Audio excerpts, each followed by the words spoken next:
Hey honey, there is a good news for you. నీకు ఆస్ట్రేలియాకి visa వచ్చిందే. ఏంటి ఇంత గుడ్ న్యూస్ చెప్తే అంత డల్ అయిపోయావు? దేవుడేంటి అన్నీ ఇచ్చినట్టే ఇచ్చి మళ్ళీ లాగేసుకుంటాడు. నా ఫ్యామిలీని దూరం చేశాడని బాధపడుతుంటే విజ్జి ప్రేమనిచ్చాడు.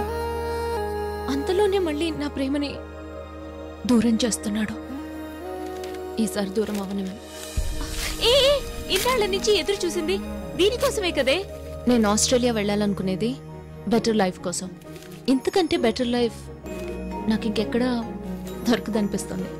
సో నేను ఇంట్లో ఒక ఫ్యామిలీ మెంబర్ అవ్వాలనుకుంటున్నాను.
నిద్ర వస్తుంది.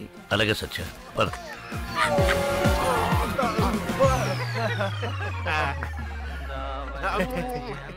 Very good.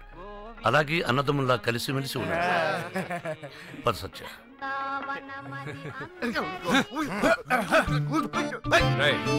అమ్మ వెళ్ళారు, స్పోర్ట్స్ ఛానల్ పెట్టరా.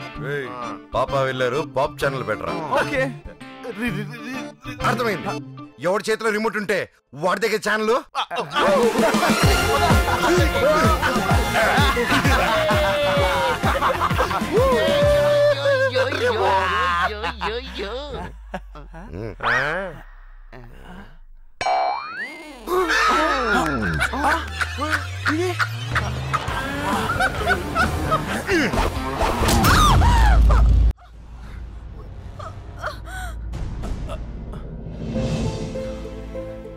బాబు నువ్వు తప్పుకో. వదిలే, నేను చేస్తాను. నా మాట విను. సత్య, ఏంట్రా చిన్న పెద్ద లేకుండా క్షమాపణ అడుగు. నాన్నకి సారీ చెప్పు. సారీ చెప్పు. సత్య చిన్నపిల్లాడు తెలుసు. మా అమ్మ